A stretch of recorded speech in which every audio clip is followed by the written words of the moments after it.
और ये बिल्ली काटने से, रास्ते काटने से खराब हो जाता है और यात्रा में अशुभ होता है, और ये सारी अवधारणाएं और मान्यताएं हैं। इन मान्यताओं और अवधारणाओं के पीछे मैं ऐसा मानता हूँ कि ये हमारी मानसिकता पर ज़्यादा निर्भर करता है। इसके लिए मैं एक छोटा सा उदाहरण देना चाहूँगा। हमको भी अजीब अजीब तरह के शौक चढ़ते रहते हैं। पीछे शौक चढ़ा कि हमको, मैंने कहा भूत ढूंढना है, तो भूत ढूंढने के लिए लगे। किसी ने बताया कि एक बाबा जी सत्य घटना सुना देता हूँ, 2 मिनट लगने, ध्यान से सुन लो, वो आपके काम आएगी। तो बोला एक आगे बाबा जी जो है ना सबको भूत दिखाते हैं। हमने कहा चलो हमको भी दिखा दो भाई। सच में कईयों ने कहा कि हमने देखा, हमको भी दिखाया, हमारे भी ऐसा हुआ। सब लोग गए, फिर मैं गया, मैं तो धमक गया, उस बाबा के पास ही जाके रुक गया। मैंने कहा अब हमको दिखाओ। और उसने एक दिन प्रयास किया, नहीं दिखा भूत। दूसरे दिन प्रयास किया तो नहीं दिखाया। तीसरे दिन करा, नहीं दिखाएगा। वो कहता था कि मैं दिखाऊंगा, पर हो नहीं पाया। भूतनी कहीं नहीं दिखाई दी।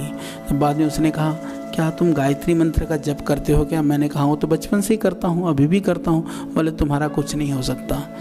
तो होता होगा तो होगा भूत, पर तुम्हारा ना बिगड़े, हमको यही तो करना है। उपनिषद में सीधी सी बात है कि उपनिषद में लिख रखा है कि यदि तुमको सारी धरती को तुमको चाहिए कि चमड़े से ढकी हुई दिखाई दे, तो तुम क्या करोगे? तुम सारी धरती को चमड़े से नहीं ढक सकते हो। यदि अपने पैरों में जूते पहन लोगे तो जहाँ रखोगे वहाँ जूतों से रखोगे, और सारी धरती जो है तुम्हारे लिए चमड़े से ढकी होगी। तो इस सारी दुनिया की चीज़ों का हमने ठेका नहीं ले रखा है, पर यदि हम थोड़े मजबूत होंगे, थोड़ी सी उपासना साधना करेंगे, थोड़ा जप तप करेंगे, तो हमारा कुछ नहीं बिगड़ेगा।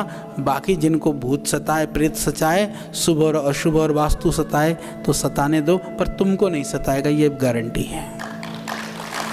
क्योंकि सताते भी तो ऐसे ऐसे उपाय बताए जाते हैं, उस विषय में मैं नहीं जाना चाहूँगा कि मनोरंजन आजकल वो क्या है, लाफ्टर चैनल देखने की जरूरत नहीं। आप बाबाओं के चैनल देख लो, बहुत सारे। कृपा जहाँ बरसती हो, जहाँ चीज़ें होती हैं, थोड़ी देर आप देख लो, आपको हंसी ना छूटे ना तो मुझे बताना। जिनको मंत्र कहना नहीं आता है, हम तुमको ऐसा मंत्र देंगे। अरे तुम मंत्र कहना तो सीख ले, मंत्र क्या देगा? मैं किसी की निंदा नहीं कर रहा हूँ, पर हमारी संस्कृति के नाम पर, हमारी परंपराओं के नाम पर, हमारी श्रद्धा और हमारी भक्ति का, हमारे समर्पण का दोहन नहीं होना चाहिए। हमारी जो श्रद्धा है वो श्रद्धा हमको पार ले जाएगी, इसके लिए हमको दृढ़ होना चाहिए। ये बहुत ज़रूरी है।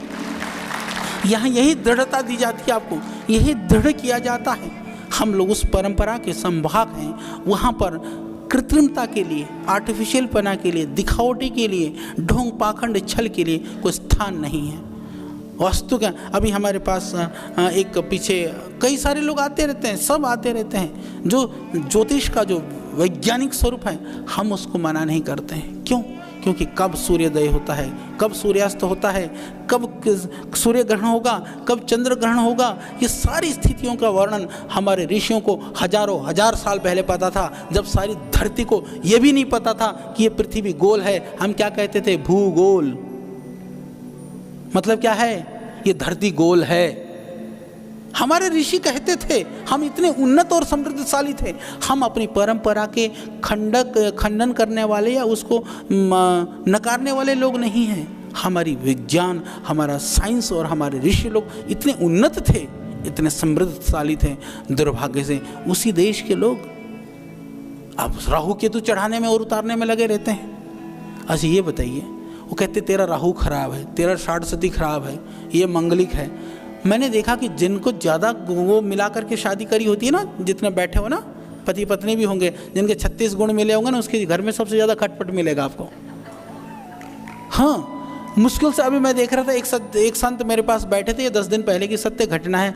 बैठे थे, वो थोड़ा ज्योतिषी पोतिषी का करते हैं। एक फ़ोन आया तो उसके बेचारे की लड़की की शादी नहीं हो रही थी, उसके घर में बड़े परेशान थे। ढूंढ ढांड करके ले दे करके एक लड़की मिली तो बाबा के पास जो है वो भेज दिया पत्रा, जो टाइमिंग वगैरह, कब शादी हुई थी, कब पैदा हुआ था, कब किस समय पर हुआ था, सब भेजने के बाद उन्होंने मेरे पास ही बैठे थे, तब वो पर्ची सी निकाली। बोले जरा रुक जाओ, मैंने लिख रखा है।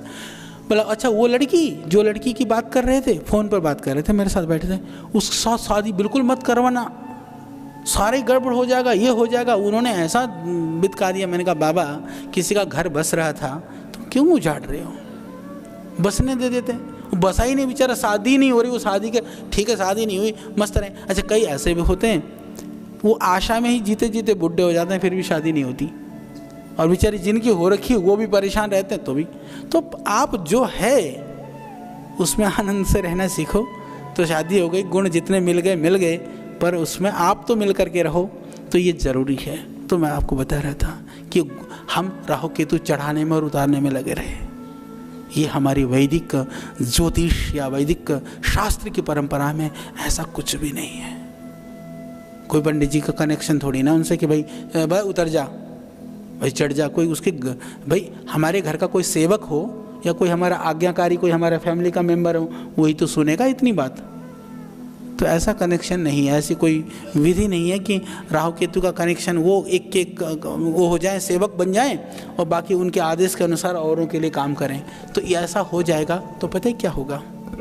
सनातन परंपरा में भी पुराण में लिखा है, वेद में नहीं, पुराणों में, जो पुराणीय परंपरा को हम हालांकि उसको इतिहास ग्रंथ मानते हैं, हम उसको धर्म ग्रंथ उस रूप में नहीं मानते हैं, फिर भी मैं आपको उदाहरण देता हूँ कि अवश्य में वो भोक्तव्यम कृतम कर्म शुभाशुभम, कि जो हमने किया है अच्छा या बुरा उसको हमको भोगना ही पड़ेगा।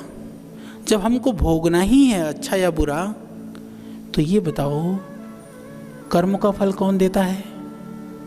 कौन देता है कर्म का फल? बता दो। भगवान देता है ना। तो ये राहु केतु बीच में कहाँ आ गए भाई? ये दलाल कहाँ से आ गए? कोई दलाली पना नहीं चलता, सीधा है, डायरेक्ट है, दोनों ही। हमारे हिस्से का है तो भी कोई नहीं रोक सकता, जो नहीं है उसको कोई दे नहीं सकता। तो हम इसको समझें।